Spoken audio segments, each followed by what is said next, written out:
Guatemala's Volcán de Fuego just erupted again, and for 50 straight hours it refused to stop. On the morning of August 3rd, 2026, the mountain tore open and began throwing fountains of molten rock 300 meters into the sky, higher than the tallest building in Central America. This is the deadliest volcano in the country, the same one that wiped out nearly 200 lives in a single afternoon in 2018. It sent rivers of superheated gas and rock, pyroclastic flows, racing down its slopes fast enough to overrun a car, powerful enough to bury an entire village the way it did 7 years ago. More than 1,000 people were ordered to run, and that number climbed toward 2,000 within hours. And here is the part almost nobody expected. When Guatemala finally declared the eruption over, the confirmed death toll was 0. How a country took its deadliest mountain and turned a catastrophe into a survival story, and why the danger was not actually finished even after the lava went quiet, is the whole story here. But first, the morning it began. At around 8:30 in the morning local time, the monitors run by INSIVUMEH, Guatemala's National Institute for Seismology and Volcanology, lit up. Edwin Rojas, the director of INSIVUMEH, confirmed the volcano had entered a new eruptive phase and was under permanent round-the-clock watch. Within hours, the readings were climbing, not falling. In an official bulletin, INSIVUMEH specialists warned that average seismic amplitude, measured through RSAM and thermal radiation generated by recent volcanic material, suggests that the activity could persist or increase during the following hours. In plain terms, the shaking under the mountain and the heat pouring off it were both still rising. This was not the tail end of an eruption, it was the beginning. By that evening, Fuego crossed into what volcanologists call a paroxysmal phase, the most violent kind of eruption this mountain produces. The lava fountains climbed to between 200 and 300 meters above the crater rim.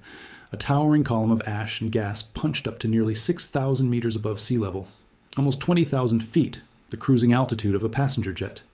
And the ash did not just rise, it spread. At first, the plume drifted more than 40 kilometers to the west. Then, it stretched to 80. By 9:15 that night, INSIVUMEH was tracking ash drifting as far as 130 kilometers to the southwest. The Institute issued a direct warning to civil aviation to steer clear of the airspace 60 to 100 kilometers west of the volcano, at altitudes between roughly 4,400 and 6,000 meters. That warning is not a formality. Volcanic ash is not soft like the ash from a fire. It is pulverized rock and glass, and when it is sucked into a jet engine, it melts, then rehardens on the turbine blades and can shut the engine down in flight. An ash cloud drifting 130 kilometers is a hazard to every aircraft in its path, which is why aviation authorities were pulled into the response almost as fast as the ground teams. On the ground, the disruption spread well beyond the villages closest to the crater.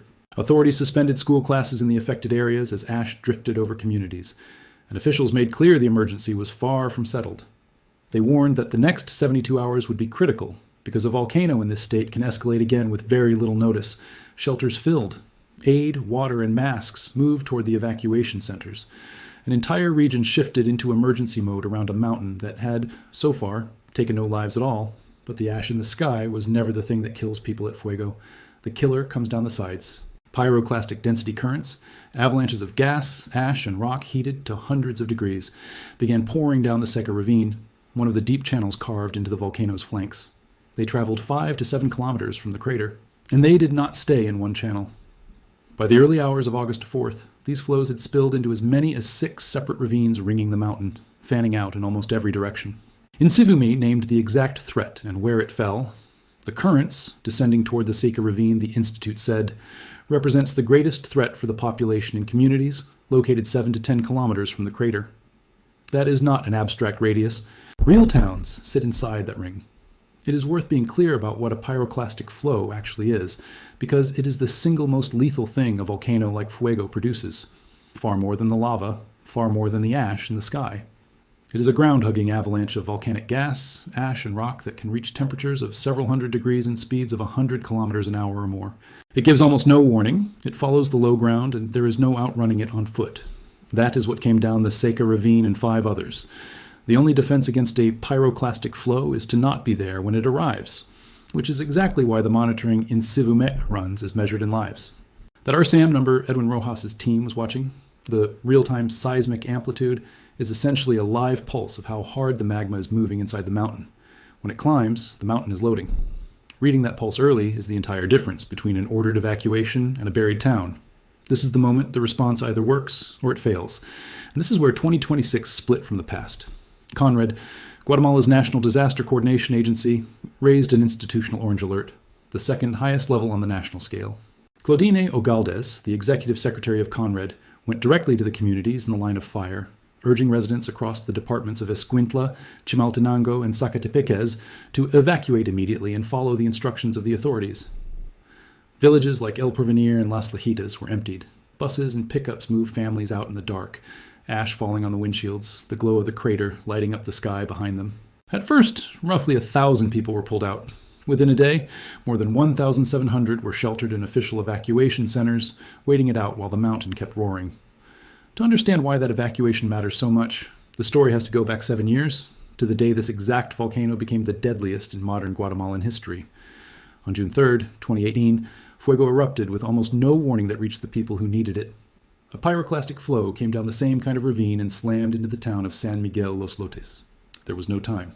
The community was buried where it stood. In the first hours, officials reported 25 dead.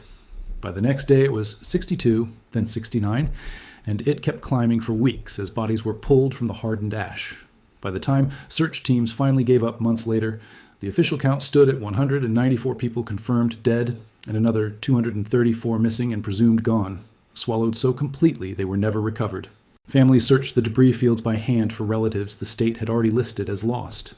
It was the deadliest eruption Guatemala had seen since 1929, and it touched more than 1.5 million people across 3 departments. The images of 2018, rescue workers digging through ash the color of concrete, are the reason the word fuego still puts fear into this region. So when the same mountain lit up again in August 2026, throwing the same kind of flows down the same kind of channels, the fear was immediate and it was earned. The mechanism had not changed at all. What had changed was everything around it. After 2018, Guatemala rebuilt how it watches this volcano and how fast it moves people. INSIVUMEH's monitoring, the seismic sensors, the RSM amplitude readings, the thermal cameras that Edwin Rojas' team watches around the clock, caught the escalation early on August 3rd, hours before the worst of it. CONRED did not wait. The evacuation orders went out while the mountain was still building, not after it had already destroyed something. Claudine Ogaldes and her agency pushed communities out of the 7 to 10 kilometer danger ring that INSIVUMEH had drawn. The pyroclastic flows still came. They still hit as many as 6 ravines. But this time, the towns in their path were emptying, or already empty, when they arrived. That is why, as of the final official updates, the confirmed death toll from a 50-hour paroxysmal eruption of the deadliest volcano in the country was 0. Not low, 0. The same violence that killed nearly 200 in 2018 killed no one in 2026, and the difference was not luck, and it was not a weaker eruption. It was minutes. It was warnings that arrived in time and people who moved when they were told to. But a quiet crater is not the same as a safe one, and this is where the danger tried to come back. As the fountains died down, INSIVUMEH cautioned that the mountain was not finished. Enormous amounts of loose volcanic material were still piled up around the summit, and that material can collapse without warning, generating fresh pyroclastic flows even after the eruption technically ends. Then came the second threat, the one that arrives on a delay, lahars. When rain falls on all that fresh ash and debris, and in Guatemala's rainy season, which runs straight through August, it always does, the mix turns into fast-moving volcanic mud flows with the consistency of wet concrete. A lahar can carry boulders the size of cars, tear out bridges, and swallow a road in minutes, and it can strike a valley that never saw a single spark of lava. Mud flows up to 7 kilometers long were already descending the volcano's channels, while the summit was still steaming, and every incoming rain cloud threatened to trigger more. This is exactly why the evacuees were not simply sent straight home the moment the fountain stopped. The eruption could be declared over while the mountain was still, in a very real sense, dangerous, and INSIVUMEH kept its sensors trained on the ravines even as the sky cleared. By Wednesday, August 5th, INSIVUMEH declared the eruptive phase officially finished. The seismic amplitude had dropped, the thermal signal had faded, and the fountains had stopped. Only then did the authorities begin allowing the evacuees from Escuintla and Zacatepeques to return to their homes, carefully, in stages, with the lahar risk still being monitored. More than 1,700 people who had spent days in shelters, not knowing whether their villages would still be standing, finally started going back. Fuego itself will not stay quiet for long, and everyone who lives near it knows that. Volcán de Fuego, the volcano of fire, rises 3,763 meters over central Guatemala, only about 16 kilometers from the colonial city of Antigua and 35 kilometers from the capital.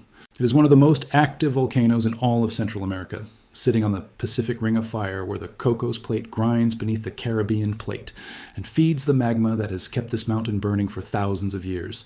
It rarely goes fully silent. It produces these violent paroxysms every few weeks or months. The question was never whether Fuego would erupt again. It was whether the next big one would be another 2018 or something else. In August 2026, Guatemala got its answer. The same deadly volcano, the same deadly flows, the same 6 ravines full of superheated rock, and a death toll of 0.